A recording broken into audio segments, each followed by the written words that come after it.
Coucou les merveilles, c'est Chloé.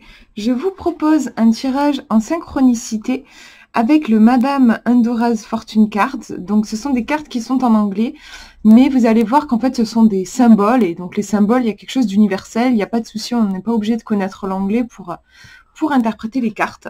Donc j'ai fait 3 tirages et je vous propose de penser à un sujet qui vous préoccupe, une question à laquelle vous aimeriez avoir une réponse et je vous laisse choisir. Donc j'ai tiré une carte à chaque fois. La première carte est ici, la deuxième au milieu, la troisième est ici. Voilà, je vous laisse faire votre choix.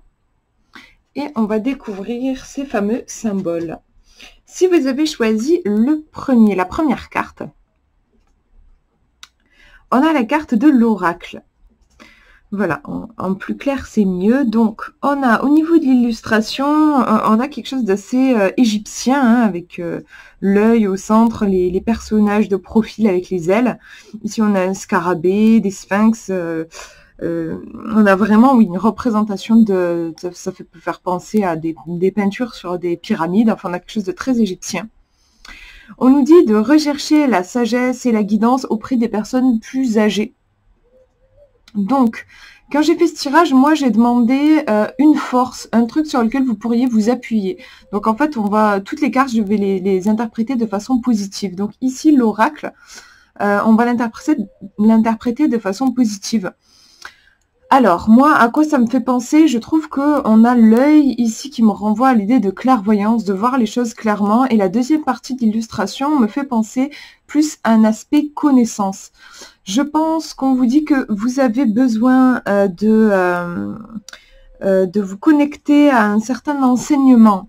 Alors, ça peut être quelque chose d'intuitif, une guidance intuitive. Ça peut aussi être pris dans le sens plus concret. Dans le sens vous renseigner. Donc ça peut être, je sais pas, si par exemple votre question concernait un projet, on vous dit de vous renseigner, d'étudier, de lire des bouquins sur ce fameux projet. Enfin voilà, si j'en sais rien, moi j'ai pour projet d'écrire un livre par exemple, et ben voilà, chercher, étudier un petit peu comment ça se passe, la conception d'un livre, la diffusion, tout ça, en fait, le côté en apprendre davantage. Ça peut être aussi aller rencontrer des gens, par exemple, qui ont écrit déjà des bouquins et leur demander un petit peu comment ils ont fait, quelles étaient leurs expériences, quels pourraient être leurs conseils. Donc il y a cette idée à la fois de nourrir votre connaissance, d'en apprendre davantage. Peut-être que pour le moment, votre vision est un petit peu étriquée, vous ne voyez pas toutes les possibilités. Et pour avoir cette richesse d'esprit-là, en fait, il va falloir étudier, il va falloir plonger un petit peu plus profondément dans votre sujet.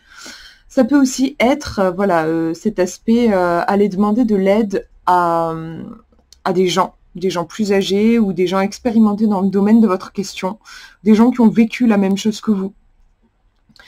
Qu'est-ce que je peux vous dire?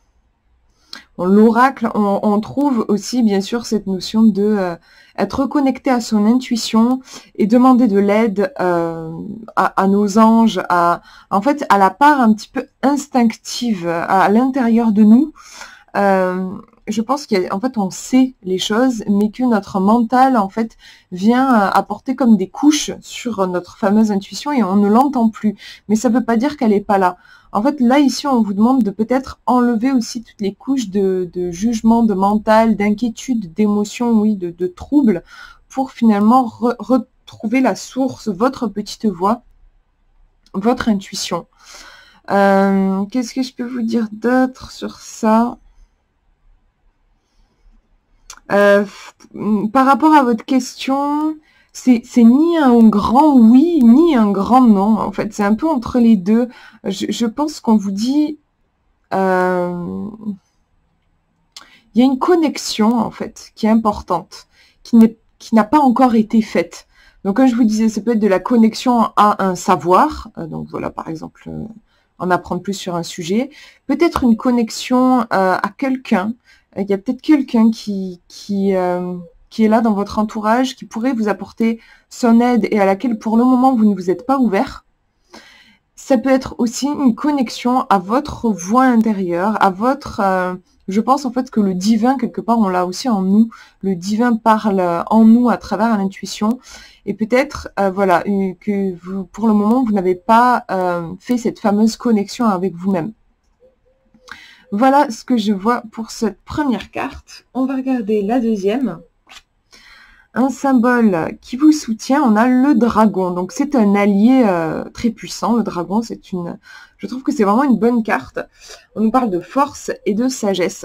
Donc j'ai demandé un truc, voilà, une force sur laquelle vous pouvez vous appuyer. Le dragon, en effet, on n'est pas sur une petite fleur fragile, quoi. J'aurais pu dire une petite fleur fragile, mais non, c'est le dragon qui est sorti.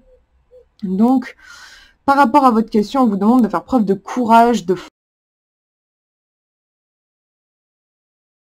Il va vraiment protéger son trésor, protéger ce en quoi il tient, il va pas hésiter à cracher des flammes. Le côté cracher des flammes, ça peut être une symbolique aussi de s'exprimer, laisser sa vérité sortir, ne pas hésiter tout simplement à formuler sa vérité. Il y a un côté très affirmation avec le dragon, ne pas hésiter aussi à se protéger si jamais vous vous sentez en danger. Il s'agit aussi de poser ses limites. Voilà, en tout cas, on a force et sagesse, bien sûr, il ne s'agit pas d'utiliser la force juste pour le plaisir d'écraser d'écraser les autres. Il y a un côté, toute cette force, il s'agit de l'utiliser avec sagesse, bien sûr, donc pour le plus grand bien de tous, il y a ce côté-là. Mais voilà, je pense que par rapport à votre question, ici on vous dit vraiment de vous affirmer, de croire en vous, d'avoir confiance en vous. Je vous montre la dernière carte. Et on a l'homme vert qui arrive donc avec cette troisième carte. On vous dit que les forces de la nature sont avec vous et vous aident dans votre quête. Pour moi, c'est une carte qui parle du fait de se régénérer, de se ressourcer. Ça peut évoquer une balade dans la nature ou juste tout simplement se balader pieds nus aussi et ressentir. Essentiel par rapport à votre question, c'est possible que vous vous sentiez un petit peu fatigué, épuisé. On vous demande de vous ressourcer dans la nature, de ne pas oublier justement cette nature qui est tout autour de nous et qui peut être une grande source à la fois d'inspiration, mais aussi ça peut nous permettre vraiment de recharger nos batteries. Donc là, par rapport à votre question, je pense que ce qu'on vous dit, c'est que il ne s'agit pas d'aborder le truc de front. Je pense que vous avez besoin de vous reposer, de vous ressourcer en fait. Moi, c'est comme ça que je le perçois. Après, ça peut aussi être un message de si vous croyez aux fées, aux petits, voilà, aux êtres féeriques, les petits êtres de la nature. Ça peut aussi être un clin d'œil de leur part et vous dire, et une façon pour eux de vous dire qu'ils vous soutiennent.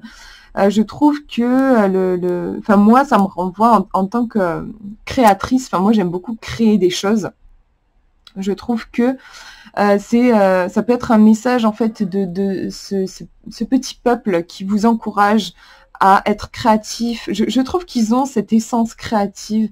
Ils connaissent l'importance, tout le travail aussi et toute la beauté qu'il y a dans le fait de mettre un projet au monde, de faire grandir quelque chose, comment faire grandir une graine, faire grandir un projet. Donc si votre question concerne un projet, je trouve aussi que c'est une carte vraiment de bon augure qui vous dit d'aller dans ce sens-là. Voilà ce que je vois pour cette troisième carte. Voilà pour ce tirage. J'espère que ça vous aura parlé. Je vous fais de gros bisous. À bientôt.